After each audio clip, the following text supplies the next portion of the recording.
قرآن کے اندر ایسے ایسے شفا کے نسخے رکھے گئے ہیں کہ ہماری زندگی کے روز مرہ مسائل کا حل ہے۔ مثال کے طور پہ آج کل ہر بندہ معاشی طور پہ پریشان ہے تو سورہ واقعہ صرف 3 رکوعوں پر مشتمل ہے۔ اگر یہ معمول زندگی بنا لے تو سورہ واقعہ جہاں ہوگی وہاں نحوستیں اور بے برکتیاں نہیں ہوں گی۔ سورہ یاسین پڑھو گے تو بے پناہ برکتیں اس کے دامن میں رکھی ہوئی ہیں۔ اسی طرح سورہ اخلاص صرف 3 مرتبہ پڑھیں گے تو پورے قرآن پڑھنے کا ثواب نصیب کر دیا جائے گا۔ ایک شخص حضور کی خدمت میں حاضر ہوا اور اس نے حضور سے کہا کثیر العیال ہوں، ذرائع آمدنی بہت تھوڑے ہیں، تو میرے لیے کوئی دعا کیجئے، کوئی مجھے نسخہ بتائیے۔ تو آقا کریم نے اس کو جو نسخہ بتایا سنا، فرمایا جب گھر جائے تو گھر والوں کو السلام علیکم کہہ دیا کرو۔ یہ کتنا سوکھا نسخہ ہے اور کتنا اچھا وظیفہ ہے، گھر والے بھی خوش، اللہ رسول بھی خوش۔ اس کے بعد 1 مرتبہ سورہ اخلاص پڑھ لیا کرو۔ غربت توڑ نسخہ، جب بھی گھر جاؤ السلام علیکم، اس کے بعد 1 مرتبہ سورہ اخلاص۔ اور میرے حضور نے فرمایا کبھی ایسا ہو کہ تو گھر جائے، گھر میں کوئی بھی موجود نہ ہو، تو فرمایا عمل چھوڑنا نہیں، فسلم علیہ، پھر مجھے سلام کہہ دینا۔ وہ اپنے نام لیواؤں کو تنہا چھوڑتے کب ہیں، جہاں ہم دم نہ ہو کوئی وہاں سرکار ہوتے۔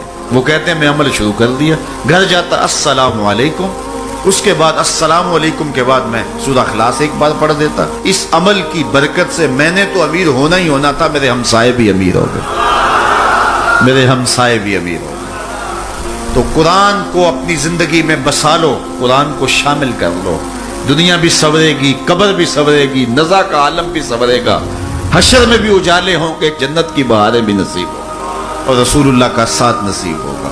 تو اس کتاب سے جڑو، اس کو ورق ورق پڑھو، اس کو حرف حرف پڑھو، اس کو رکوع رکوع پڑھو، اس کا ایک ایک آیت ممکن ہو تو ایک ایک آیت روز پڑھ لو، اور اس کو ترجمے اور تفسیر کے ساتھ، توضیح کے ساتھ، شان نزول کے ساتھ اس کتاب اللہ کی تلاوت کا معمول بناؤ۔ میرے حضور نے یہاں تک فرمایا کہ جو شخص قرآن پڑھتا ہے اس کے لہجے میں لکنت کی وجہ سے یا اجمی ہونے کی وجہ سے وہ اٹکتا ہے اور اس کا لہجہ ٹوٹتا ہے، تو میرے حضور نے فرمایا اللہ اس کو 2 ثواب عطا کرتا ہے، ایک قرآن پڑھنے کا ثواب اور ایک اس کو اٹکنے سے جو تکلیف ہوتی ہے، تو فرمایا اللہ اس کا بھی اس کو ثواب عطا کرتا ہے۔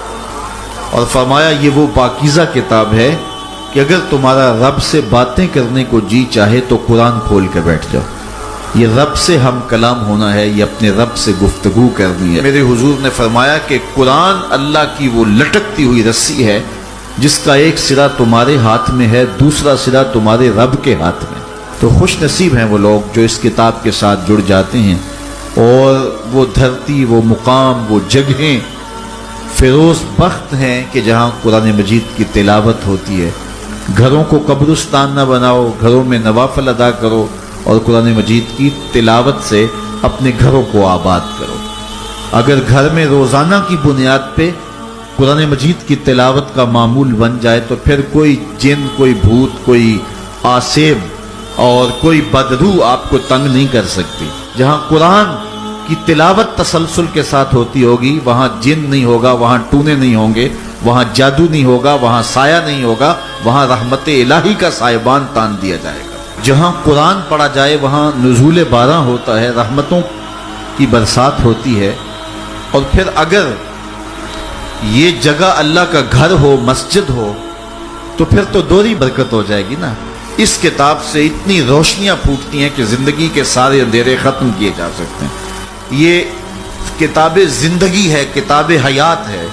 اس کے بتائے ہوئے اصولوں کے مطابق اگر زندگی بسر کریں گے تو یہ زندگی بھی خوبصورت ہوگی، اور اس زندگی کے بعد ایک اور شروع ہونے والی زندگی ہے، وہ زندگی بھی خوبصورت ہوگی۔